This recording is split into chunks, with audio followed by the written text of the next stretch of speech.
on his 12th birthday.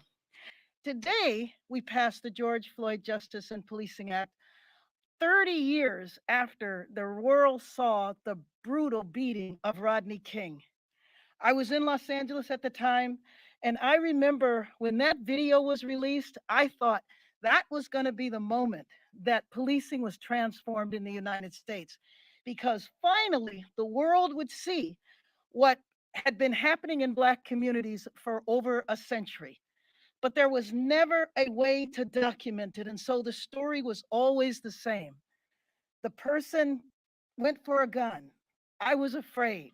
I didn't know what was going to happen. That was the reason for the beating or the shooting.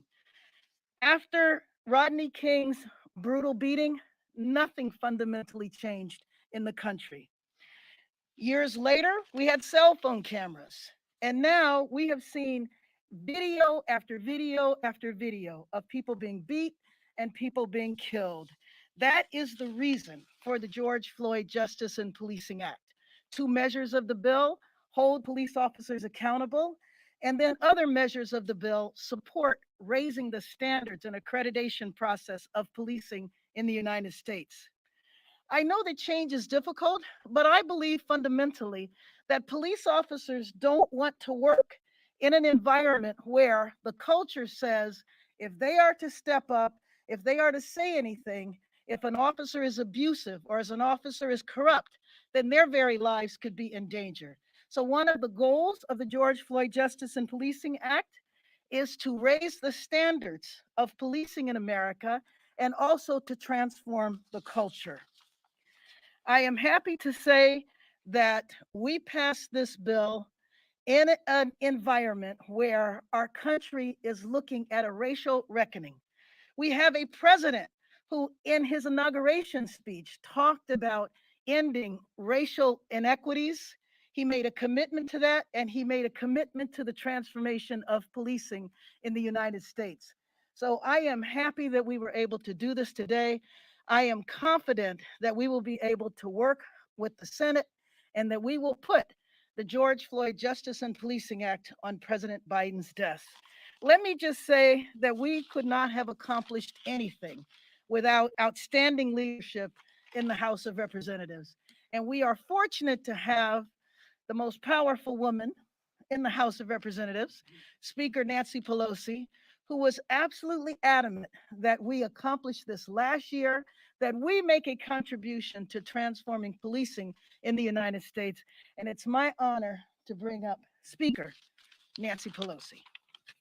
Thank you very much, Madam Chair. Karen Bass has been a relentless champion for justice in America. She saw the challenge that we are facing, and she said there has to be justice in policing. She put together the legislation, working together with members of the Judiciary Committee, on which she serves, working with the distinguished. She doesn't serve. She does serve. Yes, she serves on so many. She's so many chairs of so many things. The Foreign Affairs Committee, but working with the distinguished chair, Mr. Nadler, whom I will be pleased to yield to in just a moment, but not before acknowledging, as Karen Bass has said, certain landmark dates. Nearly 1 year ago, George Floyd gasped his last words, "I can't breathe," and ignited a nationwide reckoning on the racial injustice and police brutality that exist in our country. I can't breathe. Since then, Americans from every corner of the country, and actually people throughout the world, have taken to the streets to peacefully protest violence against Black Americans. Yet, despite these protests, violence continues. We cannot accept this epidemic of injustice, which is why we will pass and send, we have passed now, we have passed and sent to the Senate and to the President, the George Floyd Justice and Policing Act, so it can become the law of the land. We're proud of this legislation, which will fundamentally transform the culture with bold, unprecedented reforms, some of which the distinguished Chairwoman Bass mentioned. It will not erase centuries of systemic racism and excessive policing, and it will not bring back George Floyd, Breonna Taylor, say her name, Breonna Taylor, Ahmaud Arbery, or the countless others who have been killed or harmed. But it will take a tremendous step forward to stop the violence, stem the suffering, and start to build a better America. We all have respect for our men and women in blue who serve our country, protecting all of us. Said on the floor, many of them leave home to risk their lives, to save lives, to protect, to provide protection in our community. Overwhelmingly, they are not part of this culture of violence against African Americans. But nonetheless, our respect for them cannot turn into apathy against what we know is happening and that must be stopped. It must be stopped. Our colleague Madeleine Dean, when she was on the floor, she talked about I Can't Breathe and how George Floyd called out for his his mother. Any mother in the country who heard that had to be so impacted by it. I said on the floor that I think of George Floyd all the time, even when I'm not thinking in terms of this injustice, even when I'm washing my hands and they say, wash your hands for 20 seconds in terms of COVID so that your hands are thoroughly washed. And I think I can't do that for 20 seconds. It's taking too much time.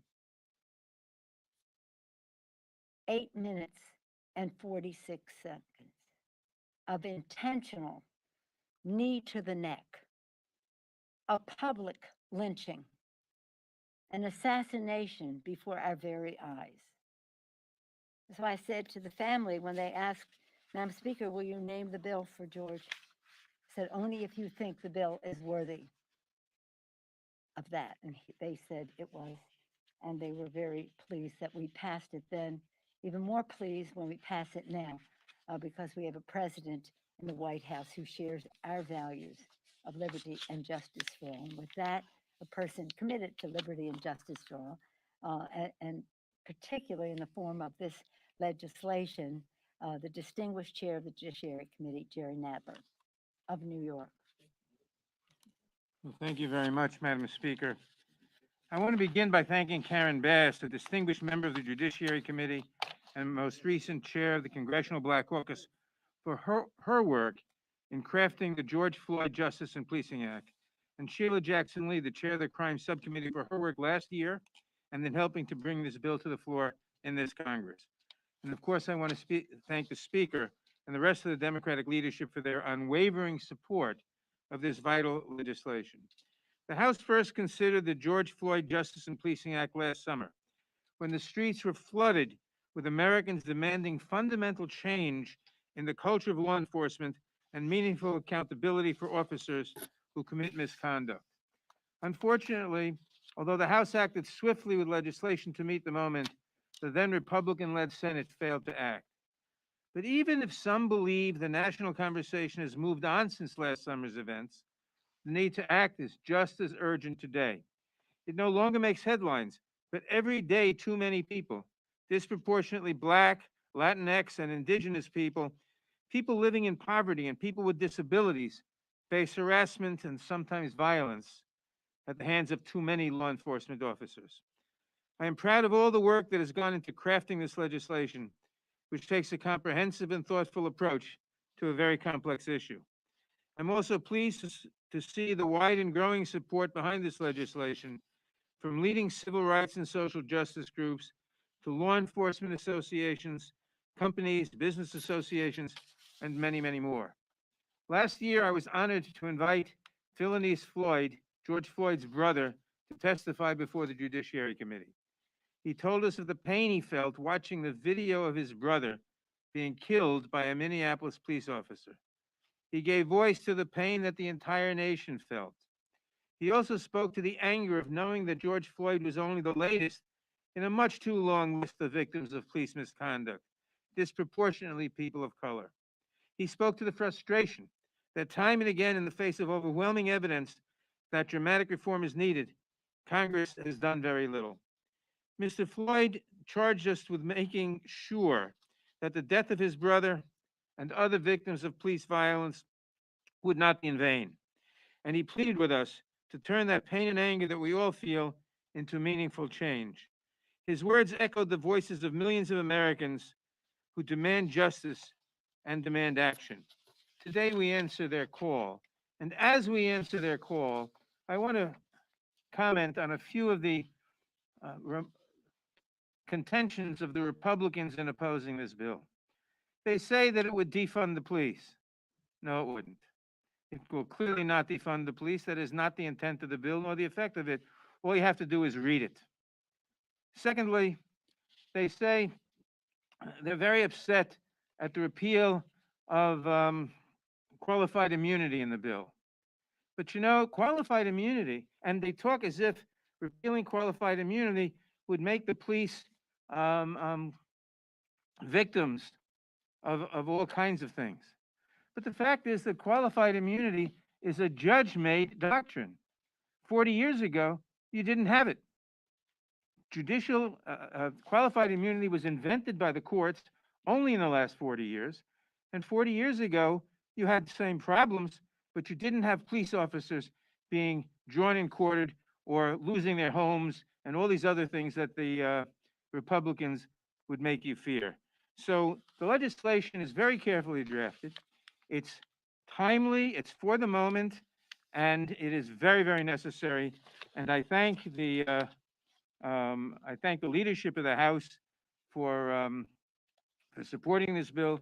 And I have the honor to introduce the majority leader of the House, Mr. Hoyer, who has been instrumental in supporting this legislation and so many other good things. Thank you very much, Chairman Nadler. I want to congratulate Karen Bass. Karen Bass, as you know, is the former Speaker of the California Assembly, an extraordinarily talented legislator and a legislator who works not only among her colleagues, but across the aisle in a very constructive way. And I am confident that with Karen Bass's leadership, we're going to pass it through the United States Senate, working with Republicans and Democrats. Speaker Bass, I know you're going to get that done, and I'm looking forward to that day. I remember, as we all remember, that 8 minutes and 46 seconds. But I'm old enough to also remember Rodney King.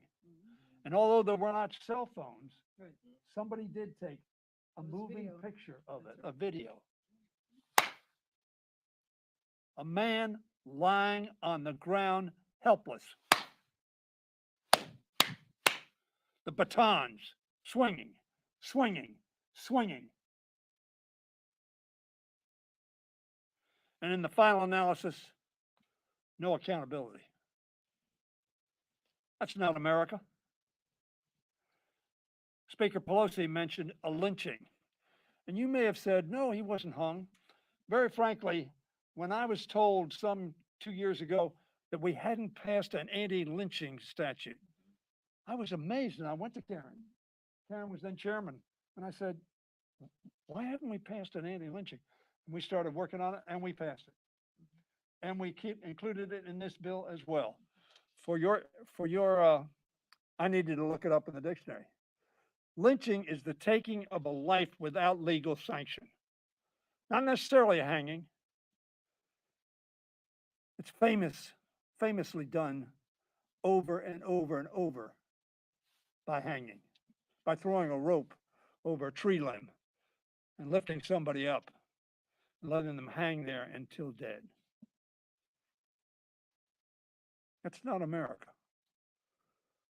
And this bill speaks to the values of America. That we cannot take lives without cause, without legal justification, because we honor life. A lot of people who didn't vote for this bill didn't honor life in that vote. I was pleased, along with the Speaker, to bring the House back on June 25th, which was about, what was the date Floyd was killed? In any event, it was about a month after, May 25th, so just about exactly a month after. 30 days. Karen Bass worked from May 26th, along with the Congressional Black Caucus, along with Mr. Nadler, along with others, to put a bill together that would respond. Not a year later, not 2 years later, not forget about it. And we brought everybody back a little early on the 25th and passed that bill and sent it to the Senate. Sadly, like so many bills we sent to the Senate, nothing happened. There was a bill that they came up with, they put on the floor, it didn't pass, and they didn't work. We're going to work. Karen Bass is going to work across the aisle. We want this bill to be law. This is not a message bill. This is a bill to change conduct, to make it so that black mothers don't have to be talking to black sons on how to act and how to stay out of trouble. I'm pleased to be a co-sponsor of this bill. I spoke strongly for it on the floor. I'm glad it passed. It was, unless that vote was changed, it was a bipartisan vote. We got one Republican. Did they stick? The last time they stuck. We will now go from here, and we will see that bill go to the Senate. And I will urge Chuck Schumer, and Dick Durbin, the chairman of the committee, Yes. to make this a priority. And I know that Speaker Bass is working with Senator Scott before this and is going to continue to work with him and appeal to his knowledge of history and of fairness so that we can pass this bill. Now I'm pleased to, Mr. Clyburn's not here, but the chairwoman of the Congressional Black Caucus, a dear friend of mine, I called her the Joyce Beatty from the Ohio State. Joyce Beatty. Thank you, Standing Warrior. First of all, let me just say what an honor it is to stand here tonight with our leadership, Speaker Pelosi. But to you, Madam Congresswoman Karen Bass, thank you for your leadership and your partnership, because that's what the message is we're sending tonight. The partnership between our leadership, the Congressional Black Caucus, and the Judiciary Committee. You have heard and you will hear 8 minutes, 46 seconds. I can't breathe. A knee on my neck. Whether we say George Floyd, Breonna Taylor, or from my district, Casey Goodson, Andre Hill, or Tamir Rice. That is what I want you to remember. Why?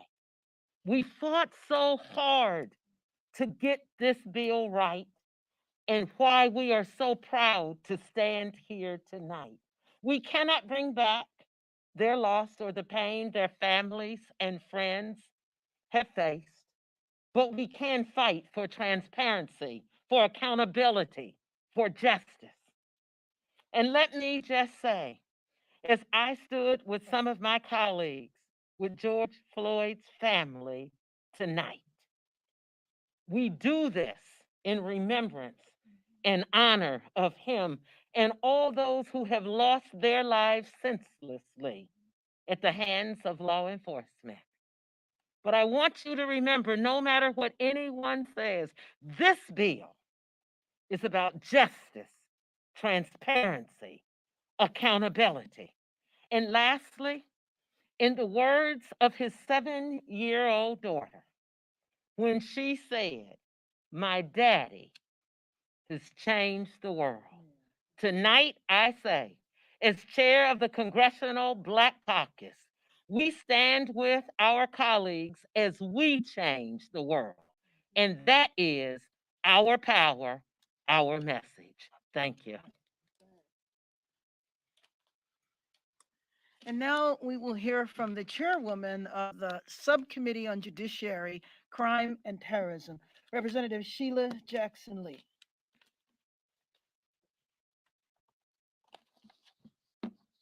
Thank you very much, Congresswoman Bass, and thank you for your leadership Thank you to our leaders and as well the Congressional Black Caucus. We worked as a team, and the Judiciary Committee worked as a team.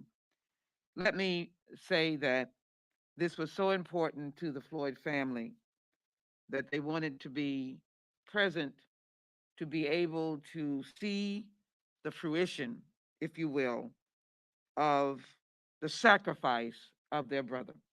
For he was sacrificed in a calculated killing, murder on the streets of America. A murder that evidenced itself around the world with a grin, a smirk on the actor, the police officer that was causing his death and causing the words, "I can't breathe." And so I want to say to his late parents, his mother, who I got to uh, engage in our congressional district where they grew up, Lacinia Jones Floyd, his late mother, their late father, George Perry Floyd, and of course, the beautiful daughter who acknowledged that her daddy was a tree shaker and one who could be a mountain climber. His siblings, Thelonious Floyd, Zaza Williams, Latanya Floyd, Rodney Floyd, Bridget Floyd, Terrence Floyd, and his nephew, Brandon Williams. We do this in their name and the names of all of the families who have lost loved ones violently without charges, even allegations, but fell to their death at the hands of those who were to protect and serve. Let me clearly say that on the day of insurrection, none of us ignored the bravery of police officers. I will not accept the attack on those who support George Floyd Justice and Policing Act that we are against police. We honor those who stand to defend. We honor those who have gone ahead to the bravery of supporting and defending those who need that. And then those who are engaged in misconduct, that is who this bill addresses. The tragic death of George Floyd has awakened the world and the nation to the gross injustice that too many African Americans face on a daily basis. I want to add to the fact of the naysayers that qualified immunity and its removal thereof will hurt police. Absolutely not.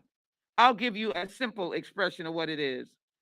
The qualified immunity that is a fixture and a made up concept of courts, not a statutory concept.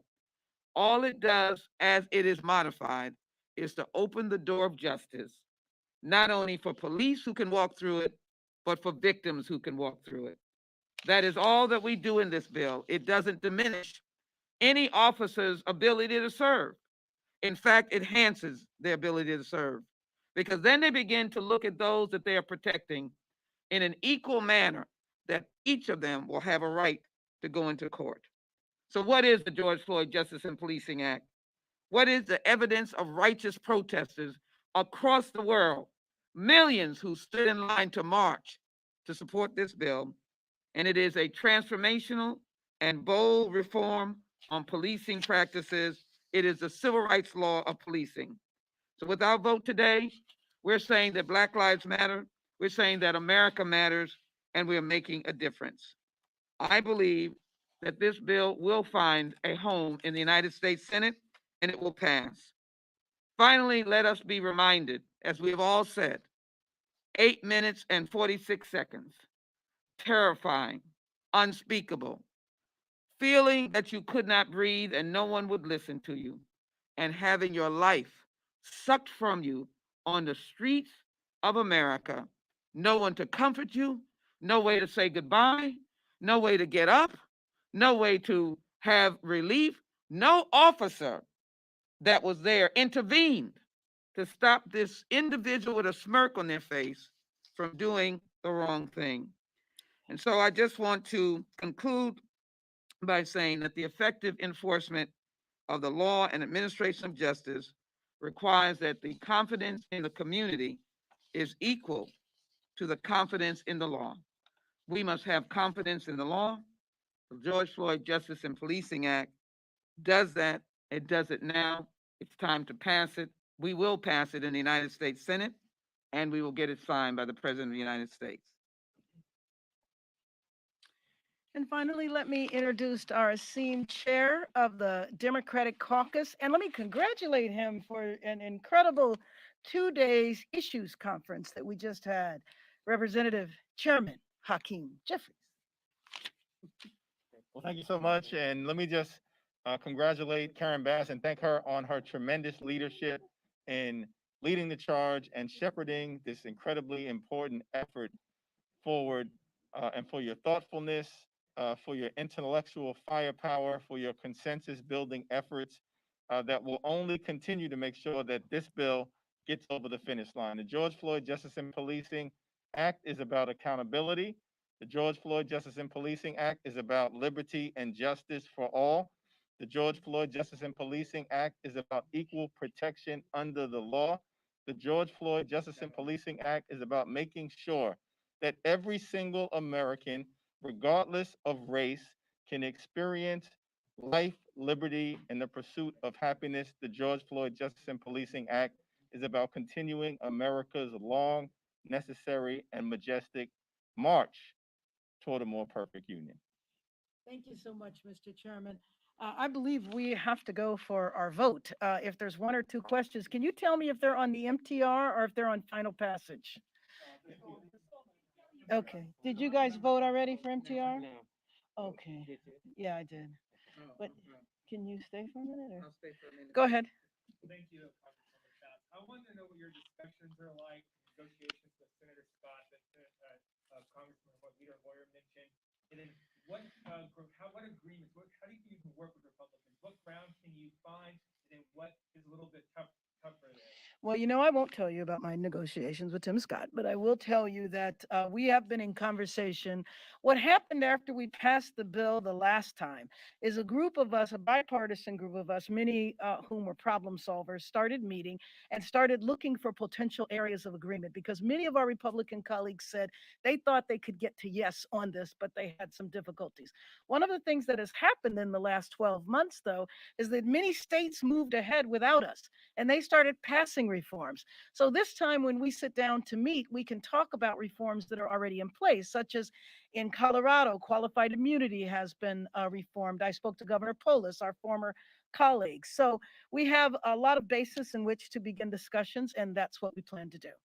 Yes. This has turned out not to be a bipartisan passage. You saw the one Republican who did vote yes upfront and spoke back and said that he was voting no. Oh, Yeah. okay. So just, as you go to reach out to Republicans, particularly how partisan the United States Senate has become with the goal of getting 10 Republican votes, how do you make that case to them to bring them over and convince them that this is a legislation? I think the case will be made here with a bipartisan group of legislators that will then take it to the Senate. And again, my conversations never stopped with Tim Scott.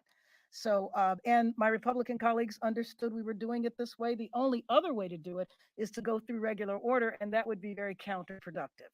And so we did not choose that route. So I spoke to them. They weren't happy about the process that we used. They understood it. Our relationships are still fine. And so I think that we'll be okay to have the conversations. Sure, go ahead. Just very briefly, and I'll step away. In spite of what is perceived to be a contentious Senate, and one would say it's a contentious House, we just passed it in the House. I do think there is a pathway to pass it because we have already a widespread evidentiary pathway. We've had more killings. We've shown police misconduct. I believe Republicans in the Senate and Democrats want to do the right thing. I think the qualified immunity can become not an obstacle when you explain it that it is not taking away rights, it is simply opening the door for expanded rights. The transparency, the accountability should not be anything that Republicans are opposed to. I'll be joining the Congresswoman in collaborating, helping, trying to reach out to those that I may know in particular, to be able to say that this is not a harmful bill. It is, in fact, a bill that simply enforces better community police relationships, not orientation, but relationships. Who would not want to improve the opportunity for police to do their job?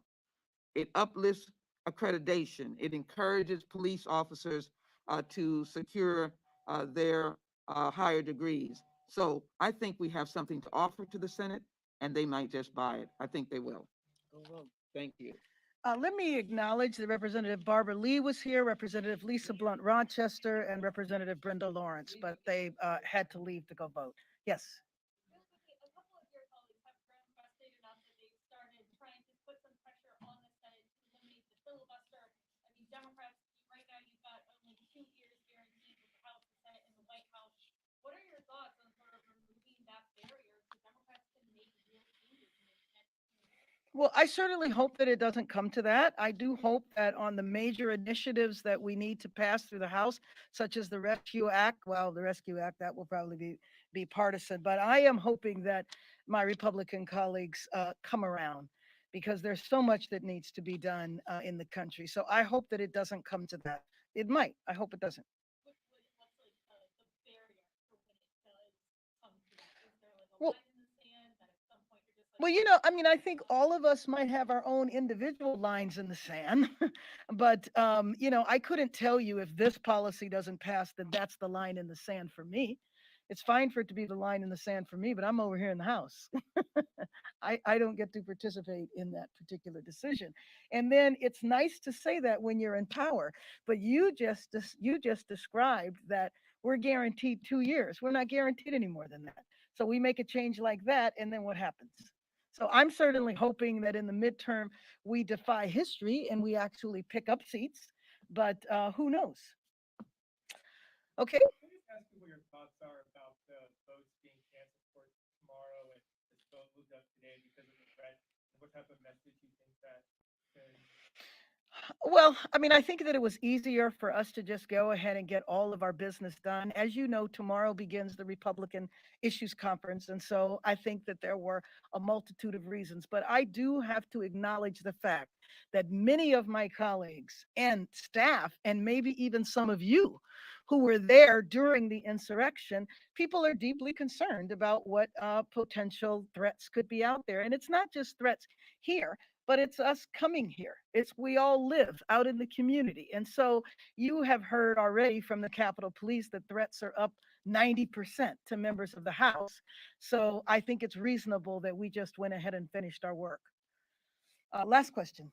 A lot of people talk about with January 6th, kind of the difference in how strong the police response was versus maybe the people who were entering the Capitol looked differently.